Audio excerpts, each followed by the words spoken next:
Hola, ¿qué tal? ¿Cómo les va? Les habla el profesor Mariano Gaudio de Reflexión Filosófica de la Educación. Esta es la primera clase de las clases grabadas que vamos a tener en este segundo cuatrimestre del 2020 con cuarto A de inicial. Bueno, en esta primera clase quisiera primero proponer una reflexión muy breve sobre este contexto y esta modalidad particular que estamos atravesando, contexto de pandemia y modalidad de educación virtual.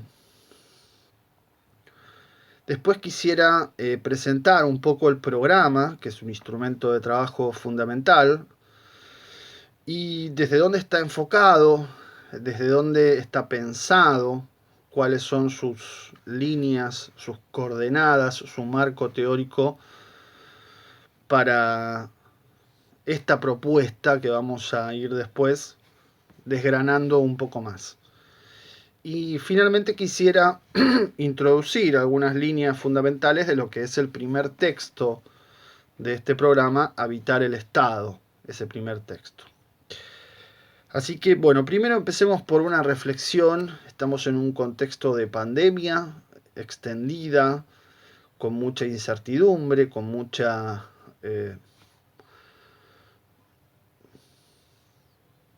ensayo y error, ¿no? En el espacio educativo principalmente. Y creo que por lo menos desde este pequeñito lugar, la propuesta es aprovechar todo lo que podamos, una modalidad virtual que por suerte ya lleva unos meses, es decir, que ya más o menos conocemos cómo funciona, qué ventajas y qué debilidades tiene, de modo que simplemente apostemos a tratar de aprovechar el espacio y hacer algo fructífero, positivo, para ustedes y por supuesto para mí también. Entonces en ese sentido creo que una de las quizás ventajas más interesantes que tiene esta modalidad es que supone por fin en el nivel terciario una autonomía de parte del estudiante que es realmente necesaria, que es sana, que es importante que haya. Muchas veces el acompañamiento es demasiado sobreprotector a mi gusto en el profesorado.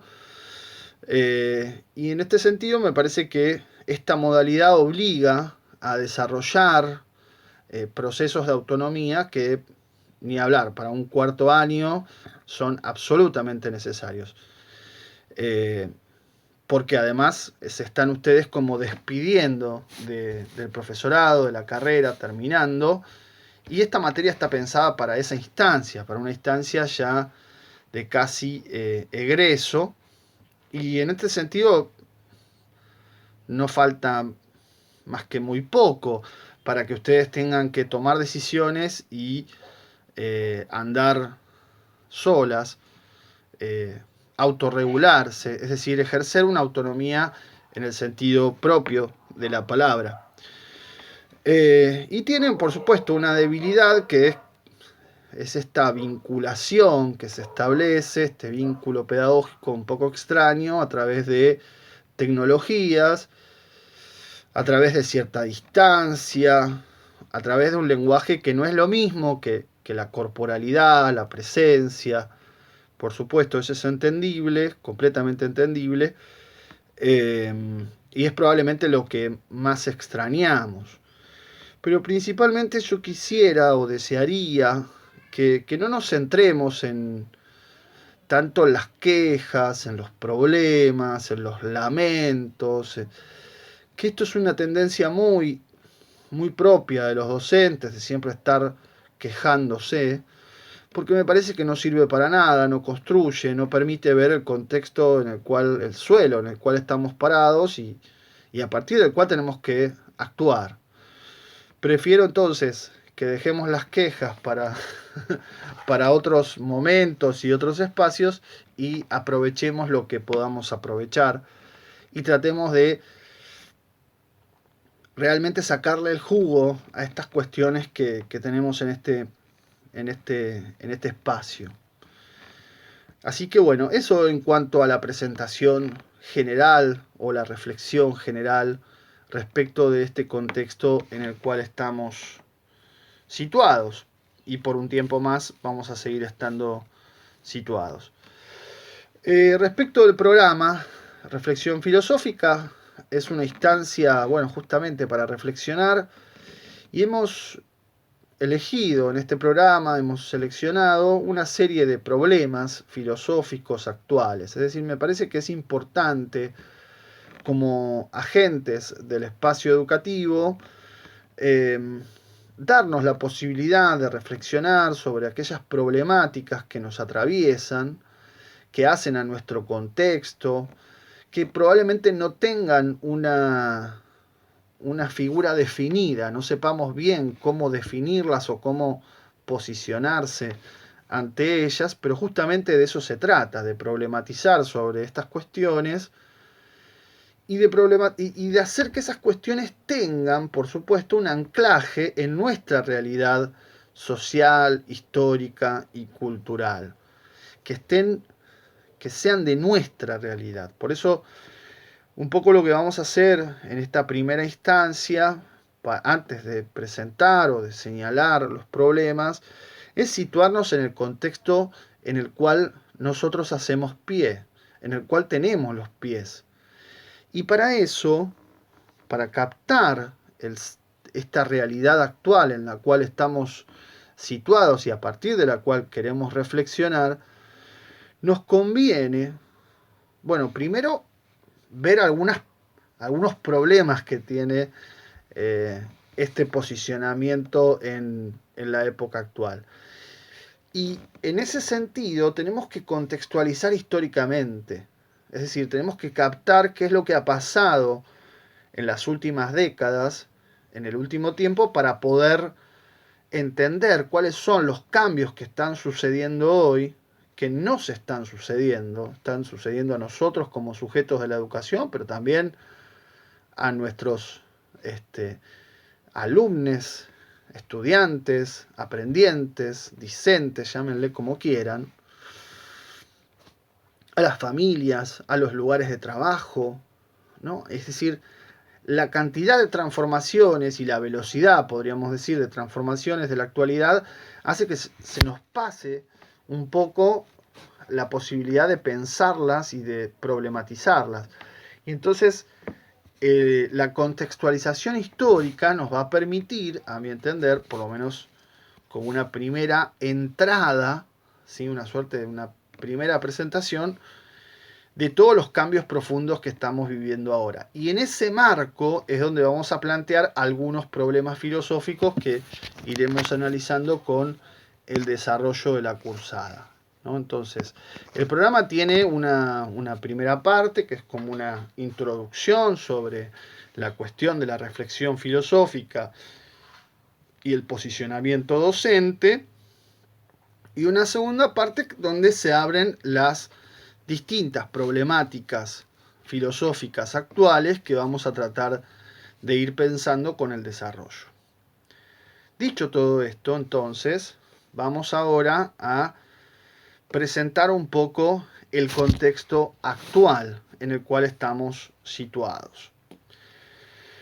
Es difícil, para empezar, es difícil pensar el contexto actual. Es realmente difícil captar el propio tiempo presente porque no sabemos qué es lo significativo realmente y tampoco sabemos qué es pasajero y qué es duradero, ¿no? Y la época en la que vivimos es una época muy dinámica y de transformaciones que duran poco a veces, ¿no? Duran menos de lo que hubiéramos imaginado. Entonces se nos hace difícil también poder tipificar, ¿no? Poder generalizar, poder decir, bueno, esto es un signo de época. No podemos realmente dimensionar si algo llegó para quedarse o si algo va a durar lo que un modelo de celular dura. Y entonces, claro, para la reflexión tenemos este desafío, ¿cómo identificar un problema filosófico, ¿no? ¿Por qué va a merecer nuestra atención? ¿Y por qué ese problema es representativo de esta época? Bueno, todo eso son algunas dificultades que tenemos para reflexionar sobre nuestro contexto actual. Pero claro, vamos a proponer una estrategia sobre esto, que es a través del contraste. Contrastamos, vamos a contrastar, o ustedes pueden hacer el ejercicio también o completarlo, vamos a presentar la idea, entre el presente más actual y, digamos, un pasado más o menos lejano, depende de qué quieran poner. Y ahí vamos a ver que el contraste va a presentar diferencias interesantes, pero además hasta contraposiciones muy fuertes. Y ahí empezamos a tomar conciencia un poco de los cambios que se han ido generando y que para nosotros están dados, ¿no? Son como naturales a nosotros. Tratemos siempre, por supuesto, de pensar en lo colectivo. Esto es otra sugerencia. Y vamos a, bueno, ver cómo se puede interpretar. Una advertencia importante para este contraste que vamos a establecer en distintos puntos, digamos así, entre el siglo XX, para poner un corte, y el siglo XXI. Lo importante para mí es, en este punto, es no quedarse ni en una visión pesimista, decir todo tiempo pasado fue mejor y estamos cada vez peor. Me parece que eso no ayuda a pensar en nada, ni tampoco en una visión optimista, decir todo el pasado fue malo, lo que está ahora es mejor que lo que estaba. Tampoco ayuda a pensar. ¿Por qué? Bueno, porque las dos posturas lo que hacen es mostrar una parte de la verdad, pero esconder mucha otra. Entonces tenemos que tratar de no dejarnos entrampar por ninguna de las dos posiciones, que además no nos ayudan, ni en el caso del pesimismo no nos ayuda a ser docentes. El docente necesita posicionarse, no digo con ingenuidad, pero con cierto optimismo sí. Es decir, pensar que la educación sirve para algo. Yo necesito creer eso. Eso es muy chiquito, pero necesito creer que la educación sirve para algo. Pero tampoco el optimismo de decir, bueno, todo está bien, porque eso no nos va a permitir mejorar, ¿no? Entonces, ahí, en ese balance difícil entre una cosa y otra, es que vamos a tratar de pensar los profundos cambios que se dieron, pongamos, para poner un marco relativo a ese contraste, entre el siglo XX y el siglo XXI. Pensemos en primer lugar cómo ha cambiado la familia, ¿no? La familia del siglo XX, que ustedes pueden rastrear por su propia familia, preguntar, sería interesante hacer ese ejercicio a través de, qué sé yo, padres, abuelos, cómo fueron, cómo se sentaban a comer, a qué jugaban, cuántos juguetes tenían, ¿no? Y cómo era la escuela a la que iban. Bueno, todo eso les va a dar un material súper interesante para ver este contraste. La familia del siglo XX, a grandes rasgos, podríamos decir, es una familia monolítica, ¿no? Patriarcal, autoritaria, más bien numerosa, con una mujer sometida y con una profunda separación entre adultos y niños. Obviamente esta descripción es general, ¿no? Es decir, es una familia difícil, donde generalmente los problemas se trataban de reprimir y no de visibilizar. Por ejemplo, no existía el divorcio. Durante buena parte del siglo XX no había divorcio. Y tampoco había una gran complicidad, un gran vínculo entre adultos y niños, sino que era más bien una distancia muy, muy fuerte. Hoy, en cambio, tenemos una familia completamente distinta, compleja, ¿no? A veces ensamblada, a veces bueno, con matrimonio igualitario, heterogénea, donde los roles han cambiado, ¿no? Se han redefinido de otra manera, no es que está el padre y primero se sienta el padre a comer y después se sientan los hijos y primero come el padre y primero se levanta. No, todo eso se deshizo, por suerte. Podríamos pensar que es una familia mucho más democrática en algún punto o en varios.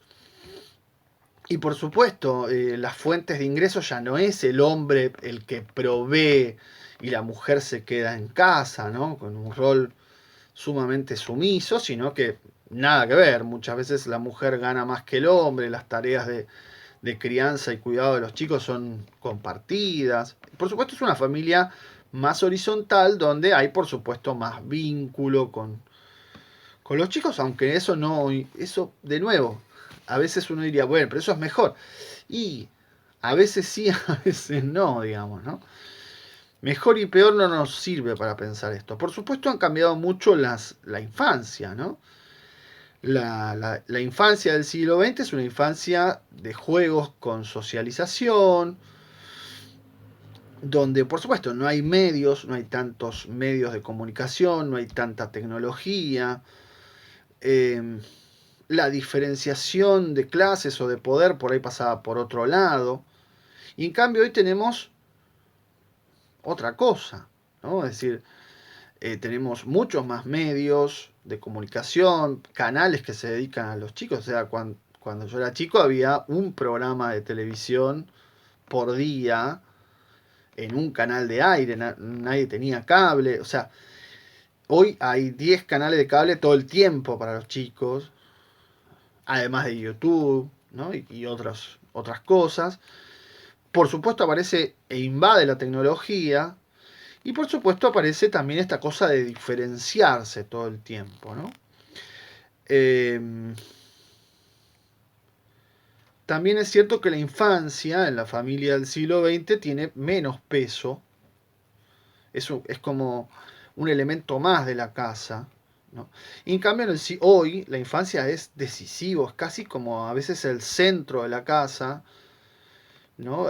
La cantidad de juguetes, piensen ustedes, por dónde están, y todo es para el niño, todo es para el niño. Y entonces, claro, genera una centralidad y un poder bastante complicado, porque a veces también tenemos chicos, y esta problemática atraviesa distintas clases sociales, ¿no? Tenemos, no sé, niños ricos pero tristes, abandonados, abandónicos. Sucede que el mercado infantil, el mercado ha mirado a la infancia como un sujeto de consumo muy importante. Este es el gran cambio. Y entonces, cada vez hay más propaganda y las propagandas en los programas infantiles son terribles, ¿no? Son realmente terribles. Podemos decir la sociedad del siglo XX era mucha más rígida, ¿no? En el sentido de los valores, de la imagen. Y podemos pensar que la sociedad del siglo XXI es mucho más flexible, ¿no? Hay una mirada de mayor aceptación de la diversidad, con tensiones, por supuesto, ¿no? Con gente no que vive en el siglo XX, sino que vive en la época de las cavernas. Pero bueno, eso pasa siempre y podemos pensar que la sociedad del siglo XX es una sociedad más rígida y más estable, en el sentido de por ejemplo, un trabajo dura para toda la vida, ¿no? Es decir, es una estabilidad que a veces puede estar forzada, por esto, ¿no? El matrimonio es para toda la vida. Eh, y hoy, por supuesto, es mucho más inestable. Un trabajo, un matrimonio, una pareja no duran para toda la vida, a veces no duran casi nada. Eh, entonces, claro, una sociedad más cambiante, ¿no? Donde las relaciones van cambiando, hasta los amigos no duran para toda la vida hoy en día, ¿no? Y la gran diferencia es que la persona que vive en el siglo XX cree que tiene un horizonte, ¿no? Cree que va a ir a llegar a algo y por eso entonces es constante y confía en que va a llegar a ese propósito que se puso adelante, a esa zanahoria que se puso adelante, En cambio, la persona del siglo XXI ya no cree que haya un horizonte, que haya un camino a seguir, y entonces cuesta mucho más convencerla de que camine hacia algo. La persona del siglo XXI, perdón, la persona del siglo XXI vive en la incertidumbre de no saber a qué va a llegar, si alguna vez va a llegar. Y esto, por supuesto, cambia completamente eh, el panorama, el estímulo y demás.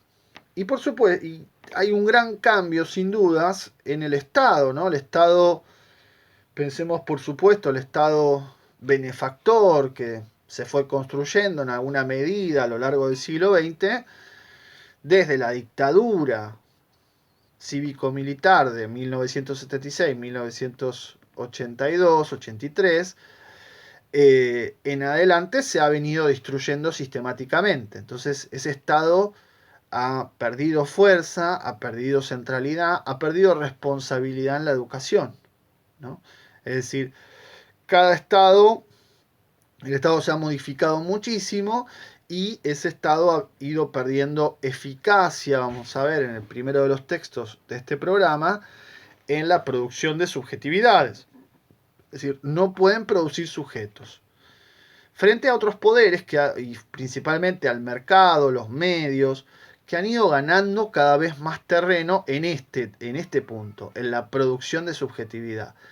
Y uno podría decir, con la pérdida de centralidad del Estado, de la que vamos a hablar, de alguna manera también la escuela pierde centralidad, pierde valoración positiva.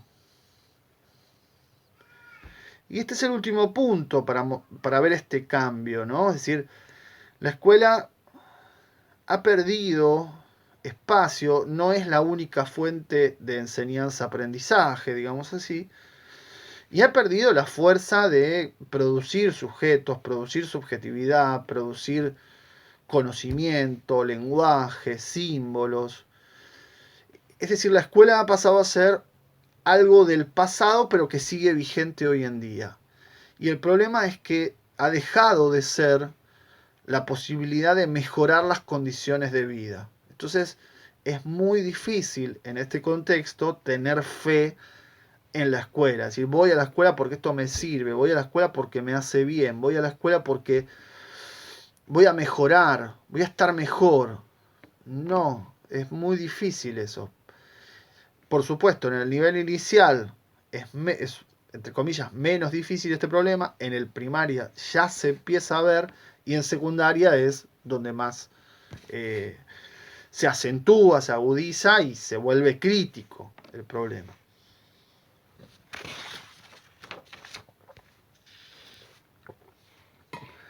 La pregunta que nosotros como docentes tenemos que asumir en este contexto y ante este gran cambio que estamos señalando entre el siglo XX y el siglo XXI es ¿qué hacemos? ¿Qué hacemos nosotros en la escuela hoy?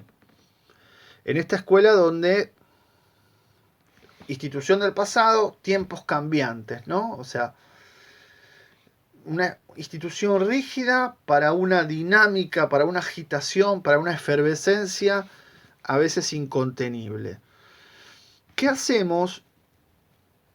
No puede reducirse solamente a decir, bueno, es algo que es obligatorio y entonces se la tienen que bancar los padres, los chicos, las chicas, todos. No, no pasa por ahí. Si es obligatorio, se lo tienen que bancar. Esa es la mirada autoritaria del siglo XX. Tenemos que pensar una práctica que haga que esto llamado escuela, en sus niveles que sea, pero que está pensado para otra época y en una época que ha cambiado mucho respecto de otra época, ¿cómo hacemos para que funcione de alguna manera? ¿Cómo hacemos para recuperar una valoración positiva de la sociedad y de las familias, de los chicos, de las chicas, de los niños mismos? ¿Y cómo hacemos para darle sentido? ¿No? Para que tenga sentido, para que tenga valor, para que sea algo que realmente vale la pena. Esa es la pregunta que tenemos que asumir, nada más ni nada menos. En este marco general vamos a hablar de algunos problemas específicos que interesan a la filosofía. Estos problemas filosóficos del contexto actual son básicamente 4. El primero es pedagogía y nuevas infancias, y acá vamos a ver los textos de Tonucci, Freire y Foundes y Walter Kogan. El segundo es posverdad y nuevos hábitos o nuevas subjetividades, y acá vamos a ver los textos de Morales Campos, Gómez de Ágreda y Bauman. El tercer eje es pobreza y desigualdad. Acá vamos a analizar los textos de Cortina, Klicksberg y Valdés. Y el cuarto y último eje, descolonización y feminismos.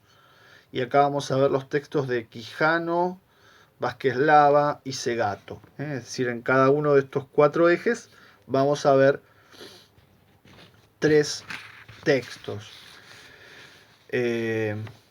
como desarrollo de las distintas problemáticas y distintas perspectivas que se dan en el contexto actual. Bueno, hasta acá entonces el marco general de la presentación.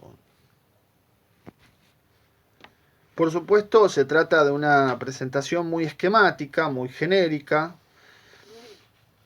que se puede profundizar, se puede ampliar, por supuesto, y ustedes mismas pueden ver distintas betas de esto simplemente haciendo preguntas, ¿no? Y valorizando en alguna medida el pasado, porque la verdad es que para entender el presente hay que entender el pasado que nos ha traído a este presente, ¿no? Es tan sencillo como eso. Y simplemente comparar familia, infancia, sociedad, Estado, de antes, de hace unas décadas atrás, de hoy, siglo XXI, nos va a dar una pauta de cómo se ha ido moviendo tan rápidamente y tan profundamente este siglo XXI, que además tiene esto. No solo cambia, sino que además cambia aceleradamente. Y importante como punto entonces, subrayo de nuevo, no quedarnos ni en una visión absolutamente pesimista, todo lo pasado fue mejor, no sirve para eso, para la docencia, de ninguna manera, ni en una visión optimista de todo lo nuevo va a ser mejor, porque tampoco sirve, no nos va a permitir ver qué cosas tenemos que transformar. Bien, dicho todo esto, vamos a pasar ahora al primero de los textos que tenemos, que es el de Abad y Cantarelli. Sebastián Abad y Mariana Cantarelli son 2 profesores de graduados, son 2 filósofos en realidad, jóvenes. Joven es porque son apenas más grandes que yo, así que son jóvenes, en ese sentido amplio. Ya digamos que son más bien madurados. Y bueno, ambos trabajaron mucho en distintos grupos de pensamiento, se dedican a temas de filosofía política y filosofía de la educación. Y este texto en particular, Habitar el Estado, es de 2010. Este texto es fruto de una experiencia de capacitación política de agentes estatales, ¿no? Bajo esta cuestión, ¿cómo ocupar el Estado en tiempos aestatales? De hecho, ahí está el título, Habitar el Estado, pensamiento estatal en tiempos aestatales. En la primera parte del texto, lo que hacen estos autores es analizar las condiciones contemporáneas, ¿no? Y ¿qué entienden por contemporáneo? Y acá es donde nos interesa el punto, es de 1983 en adelante, ¿no? Es decir, el corte para entender, ¿no? ¿Dónde termina lo contemporáneo? La época contemporánea. Bueno, eso es algo muy difícil. Podemos decir, este año es muy singular. Este año es la época contemporánea.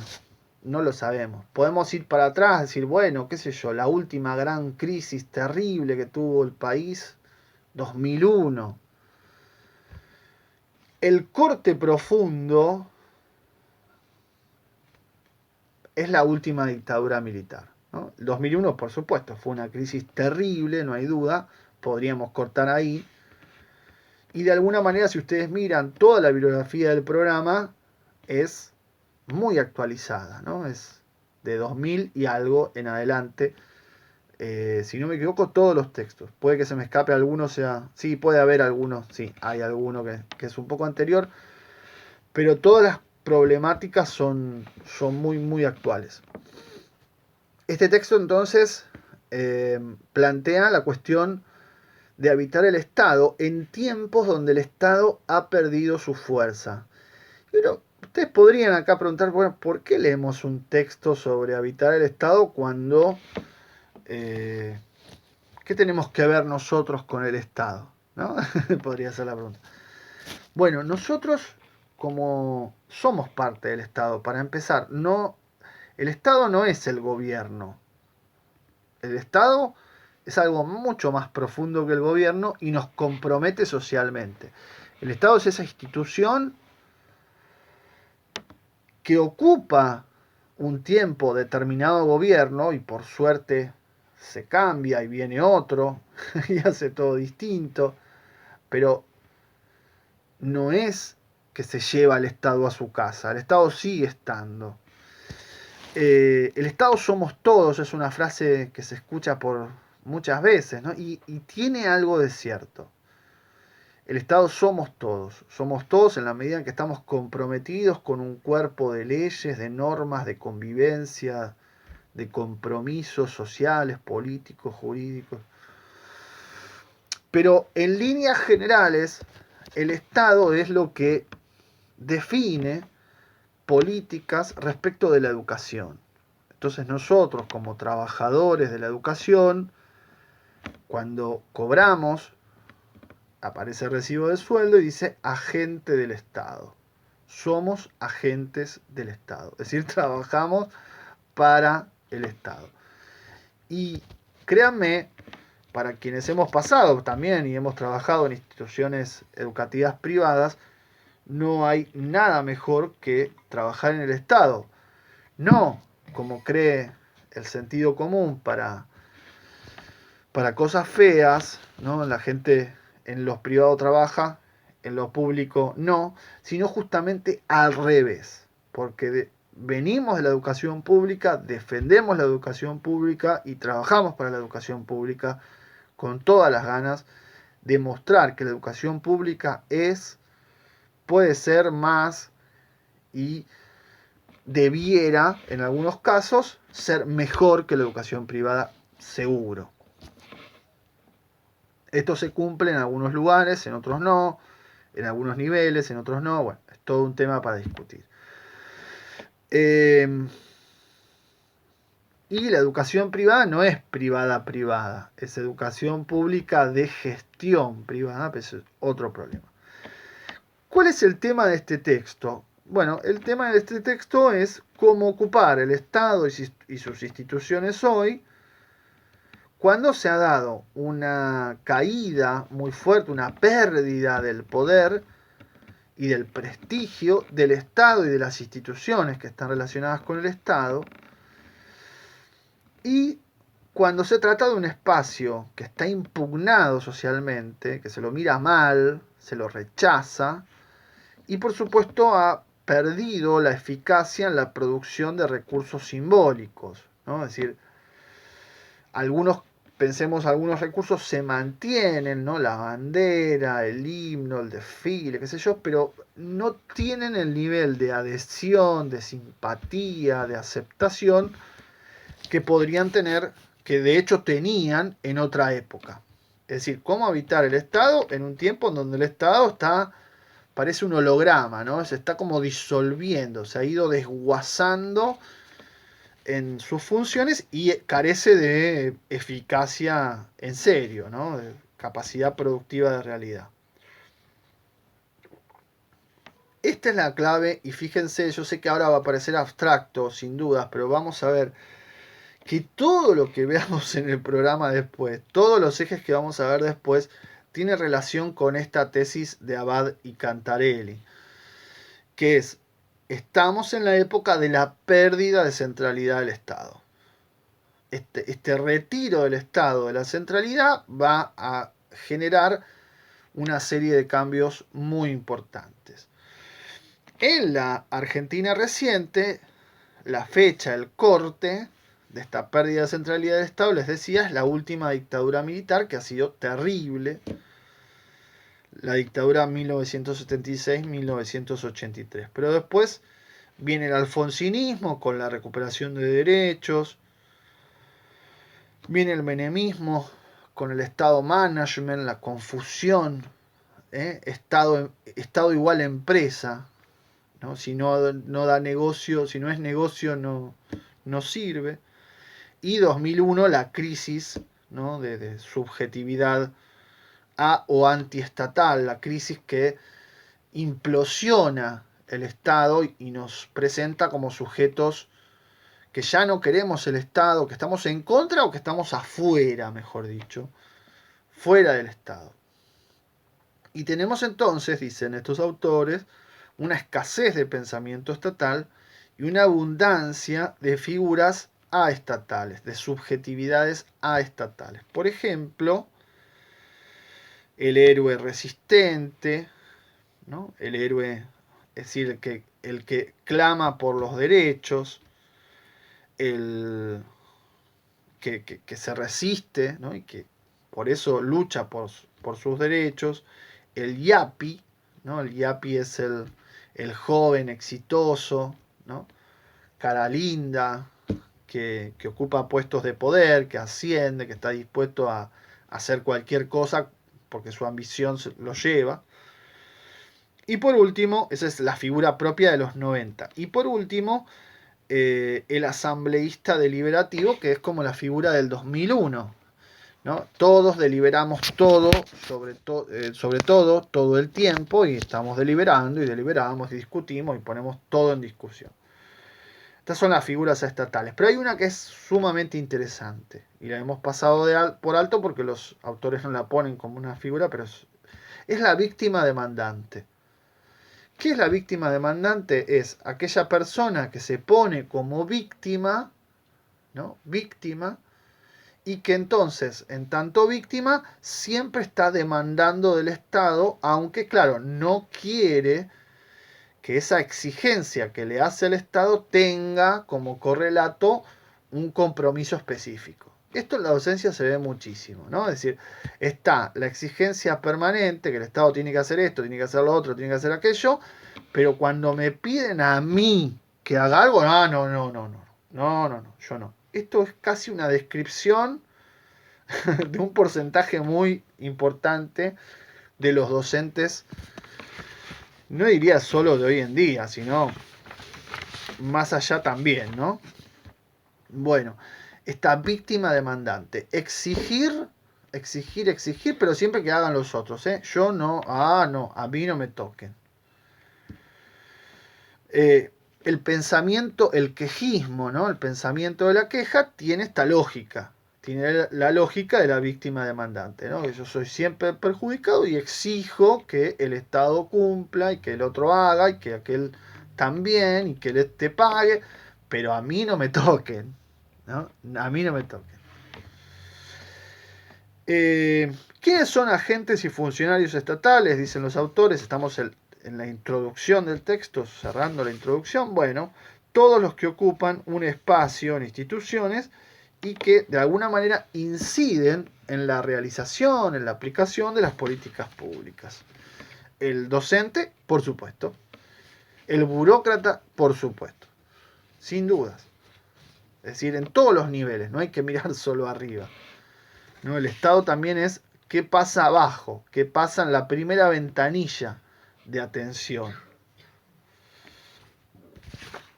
Bien. Estamos entonces, con esto cerramos la introducción del texto que presenta distintas cosas. Vamos ahora al capítulo 1, o al punto 1, la crisis de la construcción política actual, Estado, política y partido.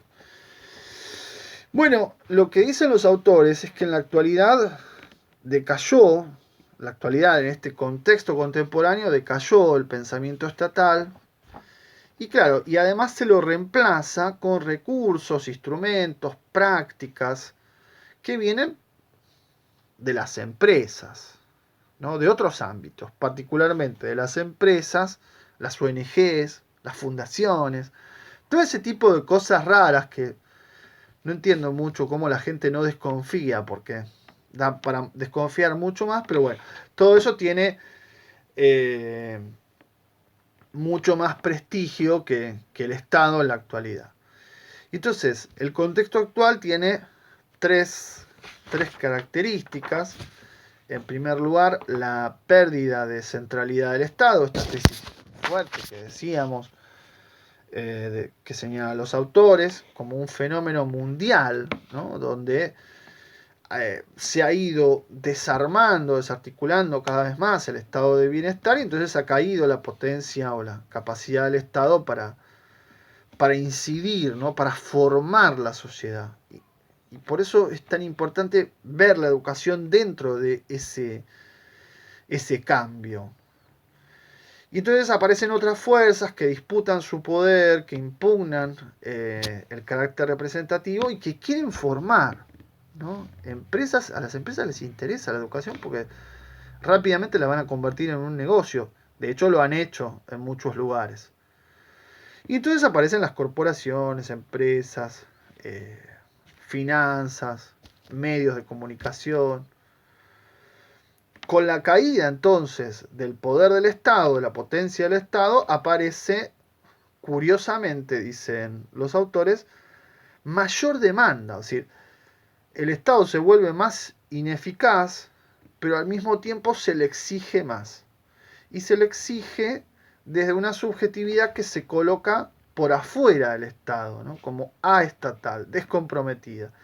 Porque esta subjetividad ya no se define como ciudadano, sino como simple consumidor o usuario.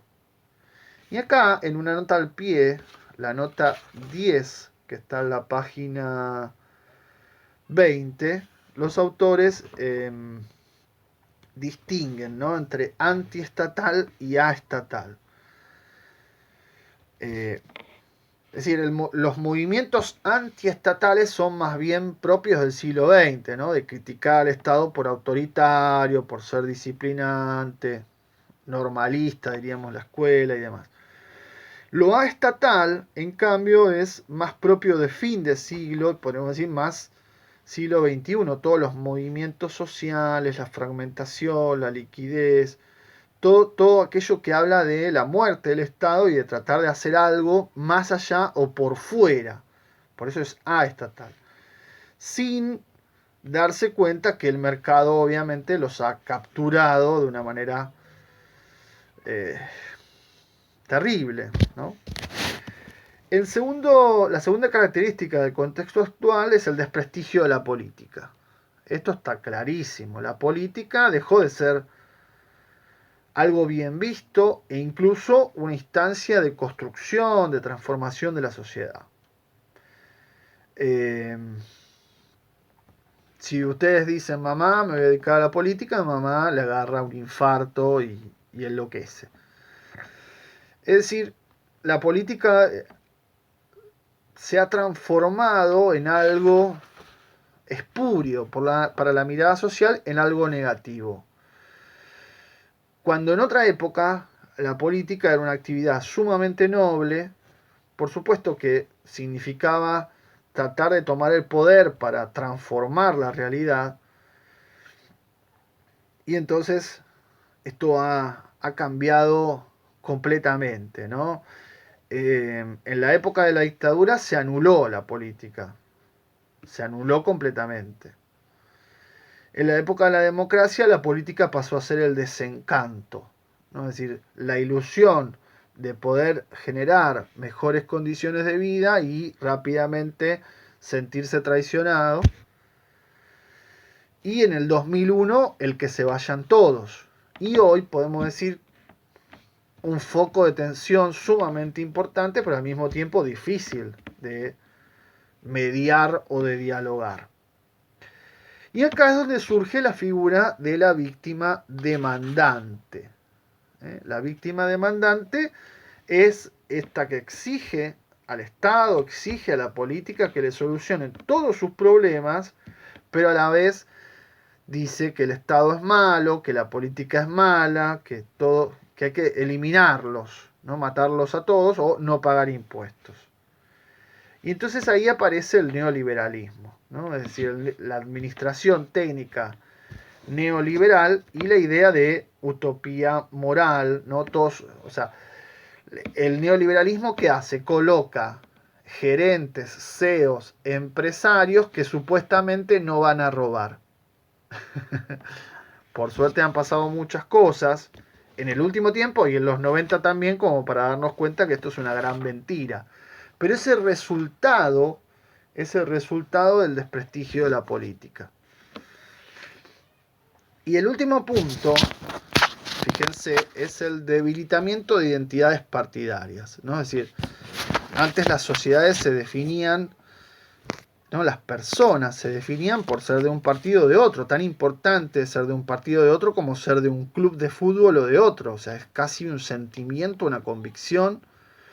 Pero además los partidos políticos eran instancias de formación, de discusión, de contención, de socialización, ¿no? Es decir, las personas accedían a libros, a conocer gente, a poder irse de vacaciones, a un montón de cosas. Que la pérdida de estas identidades partidarias lo que ha llevado es que las instancias de socialización ahora sean otras. El shopping, por ejemplo. No dice esto el texto, pero se entiende. Y entonces se ha perdido, los partidos han perdido la posibilidad de formar a las personas para que una vez que ganan las elecciones estén formados para ocupar determinada posición, ¿no? Determinado rol dentro del Estado, para ocupar determinados espacios públicos. Y entonces, claro, ¿quiénes van a formar a esas personas? Tenemos subjetividades cada vez más individuales, fragmentadas, menos participativas, partidos incapaces de formar a sus propios cuadros, a sus propios políticos, y entonces aparecen las escuelas de management en los 90, en donde, claro, se dedican a formarlos, pero con la mentalidad empresarial, mentalidad neoliberal. Y entonces transforman el Estado en la empresa, el ciudadano en consumidor, y aparece la regla de la eficiencia y el ahorro como lo fundamental, ¿no? Es decir, el Estado tiene que ganar plata. En realidad gana plata, ganan plata los amigos del gobierno. Después el resto veremos, ¿no? Pero la idea neoliberal del Estado es traducir los principios de la empresa a una institución pública. Bueno, ese concepto no funciona. No funciona de ninguna manera. Ustedes habrán visto cosas de neoliberalismo. No funciona de ninguna manera. ¿Por qué? Bueno, porque no todo en la vida se rige ni por la eficiencia, ni por el ahorro, ni bajo el principio de ganar plata y salvarme yo solo. Con ese concepto no se puede gobernar, pero tampoco se puede ser miembro de una familia, ni tampoco tener amigos. Es decir, la lógica de la empresa vale para la empresa, no vale ni para el Estado, ni para la familia, ni para las amistades, por ejemplo, ¿no? El empresario que estafa a otro, que lo engaña y que logra venderle algo que está mal, es un empresario exitoso. Al hacerle eso a un amigo no está tan bueno y calculo que a un familiar tampoco. El gran problema entonces de esta época contemporánea es que se traslada una lógica empresarial al Estado cuando el Estado no es una empresa. La familia no es una empresa, la educación no es una empresa, no es un negocio, no se puede evaluar, no se puede educar, no se puede formar con esos conceptos sobre nuestras cabezas. Bueno, me he extendido mucho, seguimos la próxima clase con el segundo texto, el de Grimson y Tenti Fanfani, Mitomanías de la educación argentina.